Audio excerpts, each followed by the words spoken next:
Que liturgia rica nós temos hoje. E a pergunta que o Evangelho todo causa em nós, que é a pergunta que Jesus faz várias vezes aos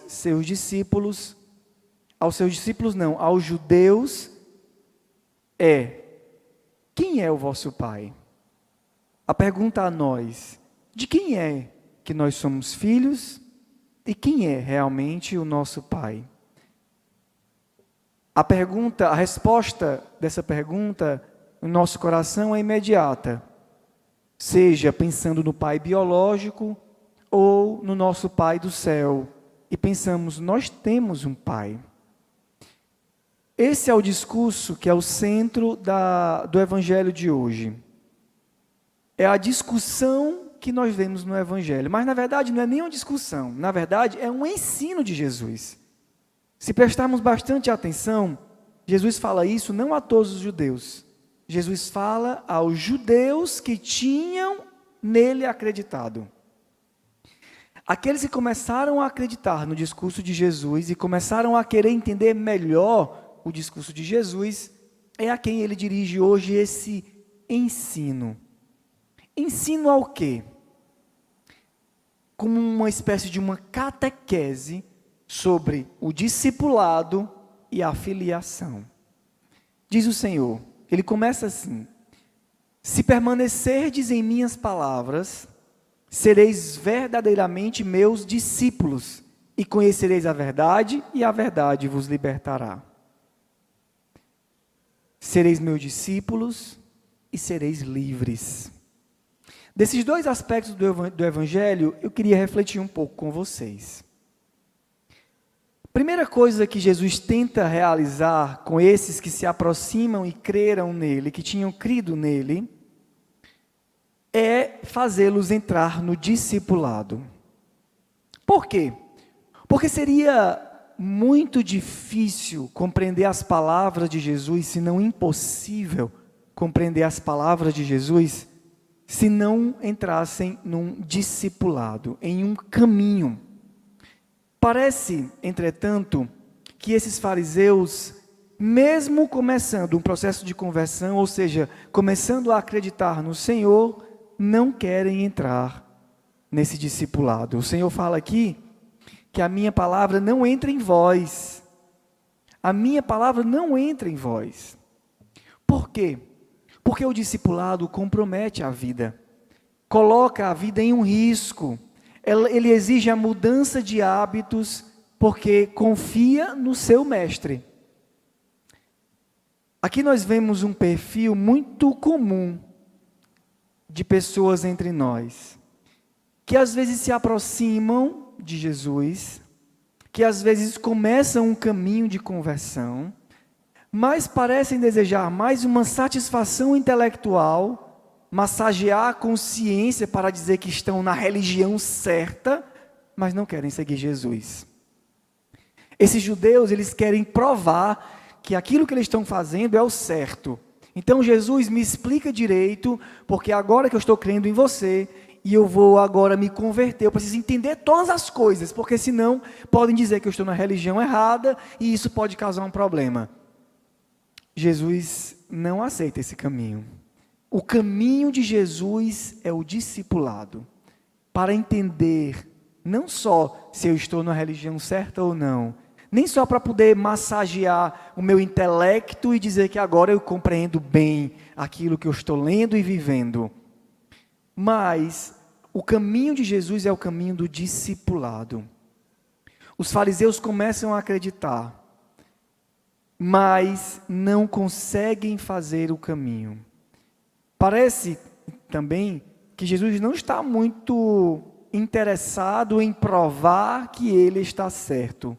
Mas como é próprio de Jesus, ele quer fazer um caminho conosco. Jesus quer iluminar a nossa mente, o nosso coração. Por quê? Porque ele não quer nos tirar de uma prisão para nos colocar em outra. Jesus não quer tirar os fariseus da prisão que eles estavam, e aí Jesus diz isso, né? Vos tornarei livres, para colocá-los em outra prisão. Só mudou o nome, mas continua na prisão. E o Senhor não quer isso. O Senhor quer nos tornar livres. E a liberdade é fruto da filiação, que é o segundo aspecto desse evangelho que eu queria comentar com vocês. A filiação dá liberdade. E a verdade é o seguinte: não tem pior escravo do que aquele que acha que é livre, porque nunca vai se libertar, porque acha que já é livre, que não precisa de libertação. E não tem coisa pior do que um livre que não sabe que é livre e continua vivendo como escravo. O nosso pai é Abraão, dizem os judeus. E Jesus lhes diz: se fosseis filhos de Abraão, praticaríeis as obras de Abraão. Não adianta ser da linhagem de Abraão. É necessário acolher a palavra.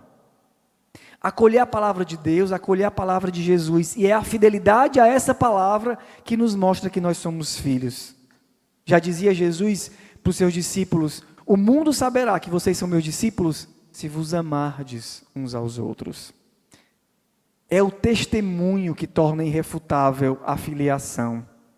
O testemunho nasce da palavra que foi encarnada, como da obra de Abraão. Se vocês fossem filhos de Abraão, faríeis as obras de Abraão. Qual é a obra de Abraão? A obra de Abraão é a fé. Acreditar na palavra que foi pronunciada por Deus e fazer um caminho de saída da sua terra, sair das suas comodidades, para entrar na terra que o Senhor queria dar a ele. Quem vive uma religião como viviam os fariseus, um conjunto de regras para serem vividas, uma palavra que precisa ser lida, mas pouco encarnada, seguindo todas as coisas, o que pode e o que não pode, simplesmente porque tem que ser e porque não tem que ser, e não entra na lógica da filiação, não entra na lógica do amor e da gratuidade, permanece na escravidão. Eu não faço isso porque senão Deus vai me castigar, eu não faço aquilo porque senão Ele vai me... eu não faço aquilo porque senão... E o Senhor já te fez filho. É impressionante aquilo que nós vemos hoje no livro de Daniel, que apresenta justamente uma filiação. Diz o livro de Daniel, olha que coisa interessante. Quando o rei fala que eles precisariam adorar, eles dizem então: não há necessidade de te respondermos isto. Se o nosso Deus, a quem rendemos culto, pode livrar-nos da fornalha ardente, Ele também poderá libertar-nos das tuas mãos, ó Rei. Mas, se Ele não quiser libertar-nos, fica sabendo, ó Rei, que nós não prestaremos culto aos teus deuses e tampouco adoraremos a estátua de ouro que mandaste fazer. Mas, se Ele não quiser libertar-nos, nós mesmo assim, Ele pode nos libertar, mas se Ele não quiser nos libertar, mesmo assim, nós não adoraremos. Querido irmão, no caminho do discipulado, nós vamos aprendendo como é que Jesus se relaciona com o Pai. A forma de Jesus se relacionar com o Pai é a filiação. E é a filiação que Ele quer nos ensinar a viver. Na filiação existe liberdade. Não existe escravidão e opressão. Na filiação, ninguém tira a minha vida, eu a dou livremente. Na filiação, o Senhor pode me livrar do fogo, mas se Ele não me livrar, eu continuarei amando e seguindo. E aí, por isso, o louvor belíssimo que nós vemos no Salmo de hoje, que é tirado do livro de Daniel. Esses que louvam a Deus com confiança de filhos, esses sim, pela vida e pelas obras, são filhos de Abraão. Querido irmão, que o Senhor nos ajude nesse dia com essa reflexão, a nos tornarmos mais seguidores de Cristo e a nos tornarmos filhos, porque os filhos são livres, e quem é livre é capaz de amar. Amar com todo o coração, com toda a alma, com toda a inteligência e com toda a força. Que o Senhor nos ajude. Louvado seja o nosso Senhor Jesus Cristo. Para sempre seja louvado.